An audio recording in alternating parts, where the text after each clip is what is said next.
ایسا تو نہیں کہ آپ انانیت آپ کے اندر پیدا ہو گئی ہے، غرور اور تکبر پیدا ہو گیا ہے. اس ذکر کی مجلس میں آ رہے ہیں اور غرور اور تکبر کے ساتھ آ رہے ہیں، اور پھر اس بات کی امیدوار بھی ہیں کہ آپ پہ اثر ہو. متکبرین پہ کوئی اثر نہیں ہوتا ہے. متکبرین پہ کوئی اثر ہوتا تو ابلیس پہ اثر ہوتا. ابلیس نے نصیحت نہیں پکڑی، اس کی وجہ اس کے علم اور عبادت کی کمی نہیں تھی، تکبر تھا. تکبر نے ذلیل کر دیا. اللہ کی مجلس میں ہو کر کے رسوا اٹھا. اگر کوئی شیخ کی مجلس میں آ کر کے یہاں سے بے فیض چلا جائے تو اس میں حیرت کیا ہے؟ یہ تو تکبر میں مبتلا ہے. وہ اپنے آپ کو بہت ترم خان سمجھ رکھا ہے کہ ہم کیا سنیں یار، ان لوگوں کو بہت سن لیا ہے. اگر ہمارے وہم و خیال میں اس طرح کی بات آتی ہے تو ہمیں توبہ کرنا چاہیے، اللہ تعالیٰ تکبر سے پاک کر دے، پھر مشائخ کے قدموں میں آنا چاہیے. ایک زاویہ نظر اور بھی ہے غور و فکر کرنے کا، کہ اگر ایسی بات ہماری زبان سے نکل رہی کہ ہم پہ کوئی اثر نہیں ہو رہا ہے، ہم کیوں سنیں؟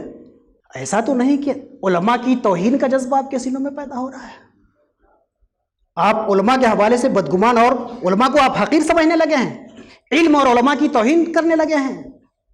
مشائخ نے لکھا ہے، اکابر علماء نے لکھا ہے کہ جو شخص علم اور علماء کی اہانت کی طرف مبتلا ہوتا ہے، جس شخص کے اندر علم اور علماء کی اہانت کا جذبہ پیدا ہوتا ہے، اس کے بارے میں ڈر ہے کہ اس کا خاتمہ کفر پر ہو، ایمان پہ نہ ہو. ہمیں اس سے ڈرنا چاہیے. علماء، مبلغین اور داعیوں کا احتساب کرتے ہوئے 4 دن خانقاہ میں آئے، 4 دن مسجد میں آئے، 4 رکعتیں پڑھنے کے بعد علماء کا احتساب کرنے بیٹھ گئے. علماء کی تذلیل اور توہین کا جذبہ آپ کے اندر جاگ گیا.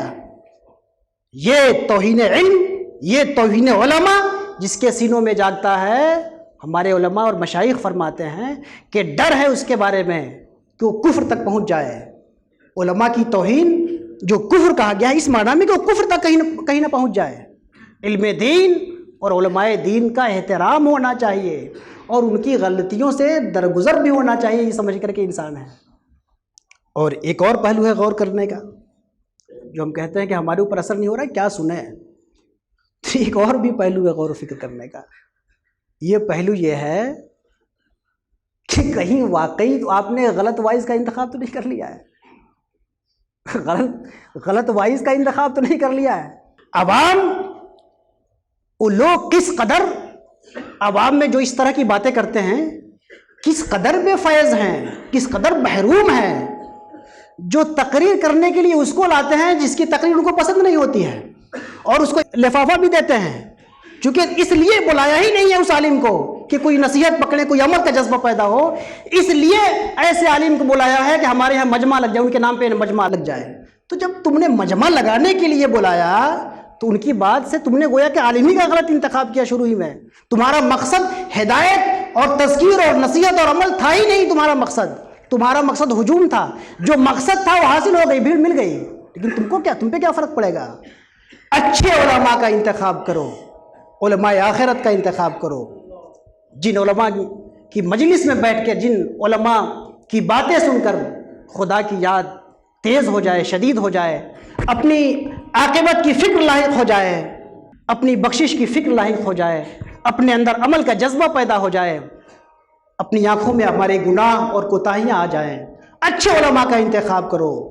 چونکہ اللہ کے رسول صلی اللہ علیہ وسلم نے علماء کے فضائل کو بیان کرتے ہوئے یہ بھی کہا کہ خیر الخیر خیار العلماء و شر الشر شرار العلماء.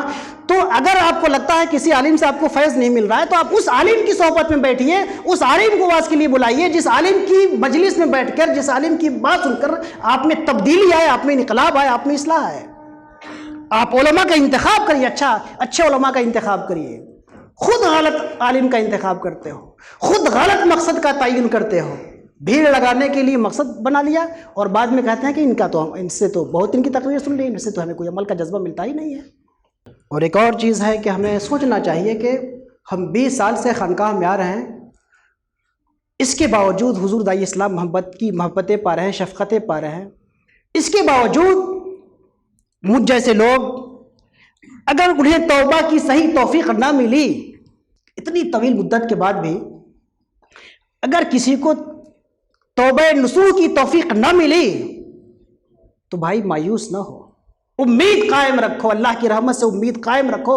آج نہیں تو کل، آج نہیں تو کل، آج نہیں تو کل اللہ کی رحمت آئے گی، اللہ کی رحمت آ کے رہے گی.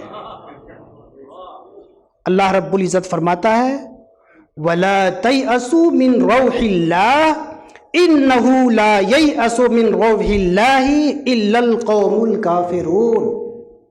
اللہ کی رحمت سے مایوس مت ہو، اللہ کی رحمت سے صرف کافر ہی مایوس ہوتا ہے. تمہارے اندر ایمان کی رمق آ گئی ہے، ایمان کا اجالا آ گیا ہے، مایوس مت ہو، کوشش کرتے رہو، کوشش کرتے رہو، کوشش کرتے رہو. توبہ نصوح کی توفیق آج نہیں تو کل مل کے رہے گی، انشاءاللہ ملے گی. ایک سوال کچھ لوگ اور کرتے ہیں، ایک سوال اور بھی آتا ہے کہ ارے وائزوں کی بات سے ہمارے اندر بدلاؤ آئے گا؟ انہی کا حال دیکھ لو، یہ کیسے ہیں؟ بہت دیکھے ہیں وائز، جب ان کے کردار پہ ان کی گفتار کا کوئی اثر نہیں پڑا تو ہمارے اوپر کیا پڑے گا؟ یہ سوال بھی آتا ہے کہ بہت وائز دیکھے ہیں، ان کا قول ان کے اوپر افیکٹو نہیں ہے تو ہمارے اوپر کیا افیکٹ کریں گے؟ اس کا جواب میں حجت الاسلام امام محمد الغزالی رحمہ اللہ کی کتاب سے دوں گا. امام غزالی رحمہ اللہ نے اپنی زندگی کا جو آٹو بایوگرافی لکھی ہے، اپنی سواد حیات لکھی ہے، المنقذ من الضلال. اتفاق سے یہ مجلس جن بزرگوں کے ساتھ منسوب کی جاتی ہے، ان بزرگوں میں حجت الاسلام امام غزالی بھی ہیں. تو امام غزالی نے کہا ہے کہ ایک مرحلے میں، زندگی کے مرحلے میں میرے اندر یہ بھی سوال پیدا ہوا کہ بہت سے علماء تو خود عمل نہیں کرتے ہیں، تو پھر اس کا فائدہ کیا ہے؟ علم کا فائدہ کیا ہے؟ اور ہم ان کا احترام اور ان کی توقیر کیوں کریں؟ عوام کی طرف سے یہ سوال آتا ہے کہ خود بھی عمل ہے، ہم ان کی عزت و توقیر کیوں کریں؟ آج بھی ہمارے عوام میں جو لوگ ایک ہفتے پابندی سے نماز پڑھ لیتے ہیں وہ علماء کے لیے محتسب اعلیٰ بن جاتے ہیں. ایک ہفتہ چہلم بھی پورا نہیں ہوا نماز کی پابندی کا، علماء کی اصلاح کا بیڑا اٹھا لیا. امام غزالی فرماتے ہیں کہ بھائی یہ جب خیال آپ کے اندر آئے اور علماء کی کوئی کمی نظر آئے، آپ کو کوئی بے عملی نظر آئے، تو آپ اس بات پر غور کریے کہ بھائی علماء جو ہے یہ بھی اللہ ہی کی مخلوق ہے، یہ بھی انسان ہی ہے، کوئی فرشتہ تو ہے نہیں. جس طرح آپ صبح سے شام تک 50 غلطیاں کرتے ہیں اور اس کے باوجود کہتے ہیں کہ ہم تو انسان ہی ہیں نا، تو اپنی 50 غلطی کے لیے تو آپ بنا لیتے ہیں کہ میں انسانی ہوں، اور کسی عالم کی ایک غلطی نظر آتی ہے تو آپ اس کو ہر طرف پھیلاتے رہتے ہیں کہ عالم صاحب نے کیسے غلطی ہو گئی، عالم صاحب سے غلطی ہو گئی. وہ بھی انسانی ہیں، آپ بھی انسانی ہیں.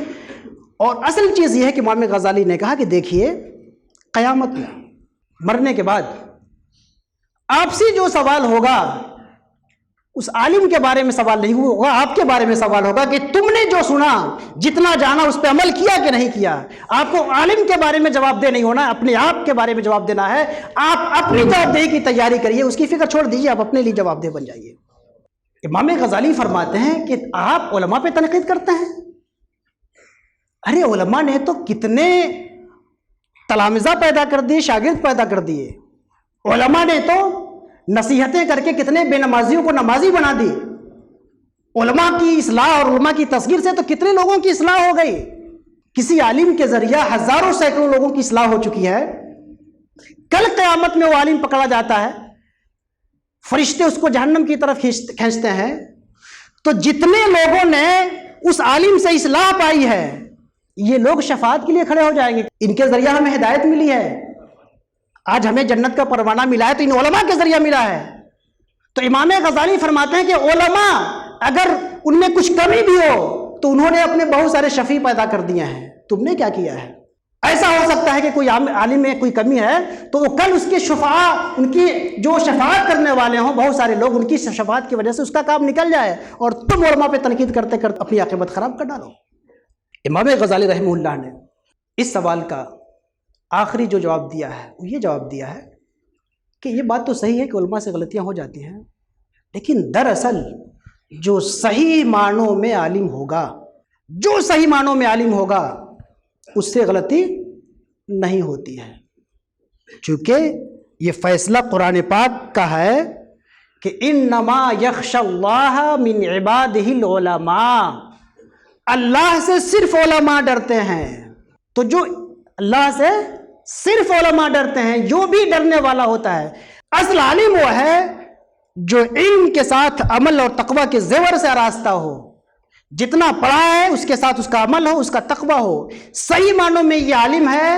اور تمہیں جو کہا گیا ہے کہ علماء کی صحبت اختیار کرو، تو علماء پہ تنقید کرنا چھوڑو، اچھے علماء کی تلاش شروع کرو، ایسے علماء جن کے ساتھ عمل ہو، جن کے ساتھ تقوی ہو، ان کی صحبت اختیار کرو اور ان کے ساتھ بیٹھ کر کے اپنا معاملہ درست کرو، اپنی عاقبت درست کرو، اپنی فکر کرو، اپنا انجام بہتر کرو، کیونکہ قیامت میں تم سے دوسروں کا سوال نہیں ہوگا، اپنا سوال ہوگا۔ تم سب سے پہلے اپنی فکر کرو، اور اپنی فکر کرنے کے لیے جو صحیح علماء ہیں ان کی صحبت اور ان کی باز میں شریک ہو، چونکہ ہمیں جو سب سے پہلا حکم ہے وہ قوا انفسکم، اپنی فکر کرو، اپنے آپ کو بچاؤ۔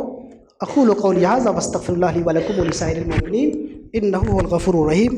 السلام علیکم ورحمۃ اللہ تعالی وبرکاتہ۔